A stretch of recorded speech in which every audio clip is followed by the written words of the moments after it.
Hola, ¿qué tal? My name is Carrie Loeb or Carlitos here in Mexico, and each week I make available these short Mexican Spanish cultural integration videos.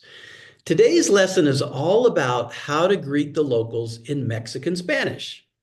I particularly want to teach you two really great expressions to use when greeting the Mexicanos that they don't often hear gringos use. Before we dive in, I also share language tips and advice on moving to Mexico on my Facebook page, Making Mexico Your Home. You can click the link below to request to join.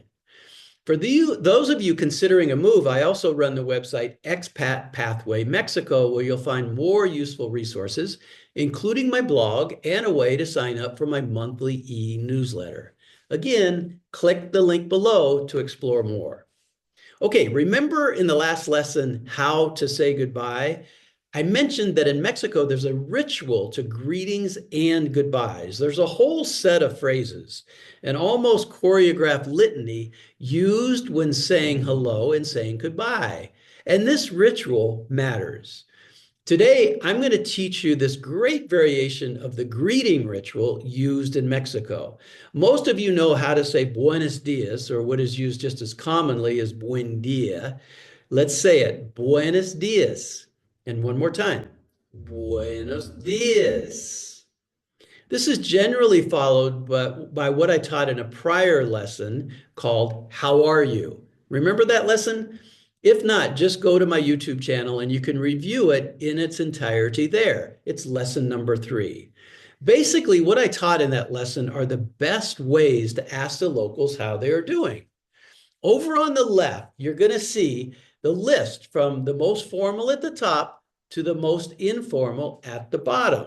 So, ¿cómo está? It's the most formal. ¿Cómo estás? ¿Qué tal? ¿Cómo andas? ¿Qué onda? Or ¿qué tranza? Which is the most informal or the most slang. So it's going to be buenos dias or buen dia in the early part of the day and buenas tardes in the afternoon or buenas noches in the evening. So let's say those two. Buenas tardes. And one more time. Buenas tardes. And buenas noches. And one more time. Buenas noches. So let's say you walk into a store in the morning, and I'm going to say buenos dias or buen dia, and then generally one of these. ¿Cómo está? If I want to be formal, or ¿qué tal? If I want to be more friendly and informal. They're going to say back something similar. ¿Qué tal? Or ¿cómo está? Now, here's where you can veer off the beaten path and make it more interesting. Most gringos, when asked, how are you? ¿Cómo está? Or ¿qué tal? Will say, estoy bien. I am fine. Let's say that. Estoy bien. And one more time. Estoy bien. Or they'll say, todo bien. Everything is fine. Let's say that. Todo bien. And one more time. Todo bien. Okay, both of these are completely acceptable, but I don't often use those. I almost always say a todo dar. It's a slang expression that means awesome or great. Okay, let's say it. A todo dar. And one more time. A todo dar. 98% of the time when you say this, you're going to get a beautiful smile and maybe even a good laugh from the person you say it to. I always say it to the people in the tiendas or the taxistas or the waiters, etc.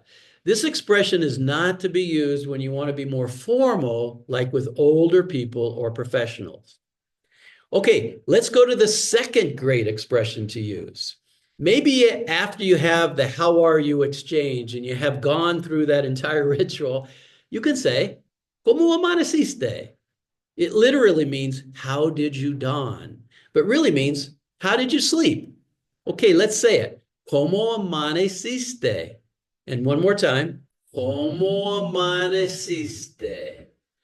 This is the informal form. So again, it's great to use with waiters, taxistas, the cashier in a store, just about anybody. If you are speaking to a professional, a doctor or a lawyer, etc., Or an elderly person, you would want to use the formal expression and say, ¿Cómo amaneció?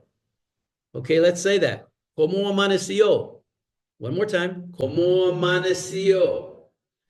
It's an older expression here in Mexico, and they will really appreciate you using it. Only use it in the morning, and when they ask you the same thing back, you can say bien if you slept well, or estoy desvelada if you're a woman, or estoy desvelado if you're a man.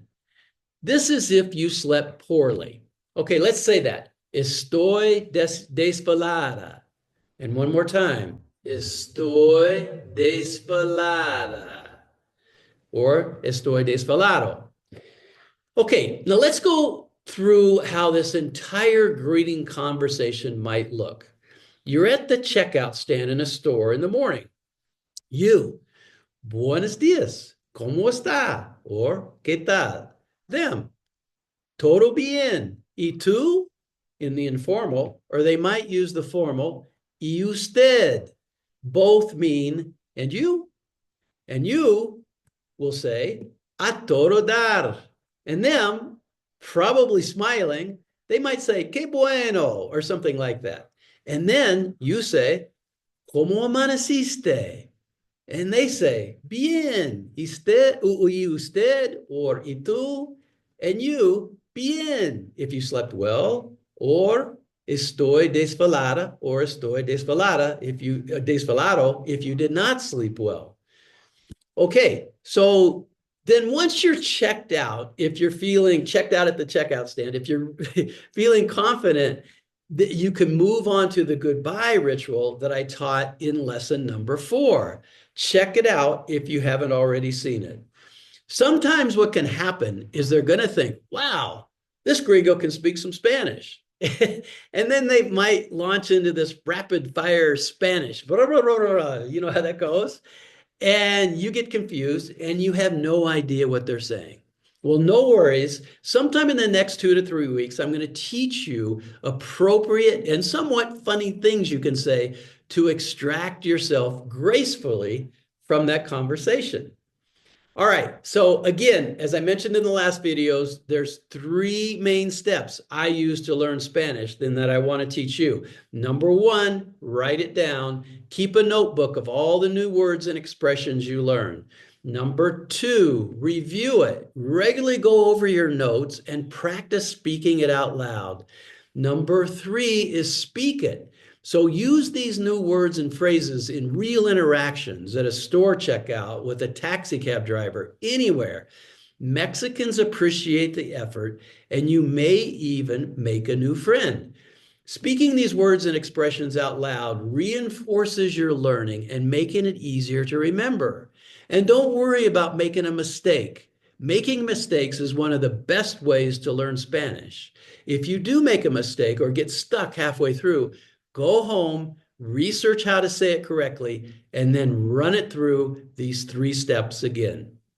Okay, that's it for today. Nos vemos.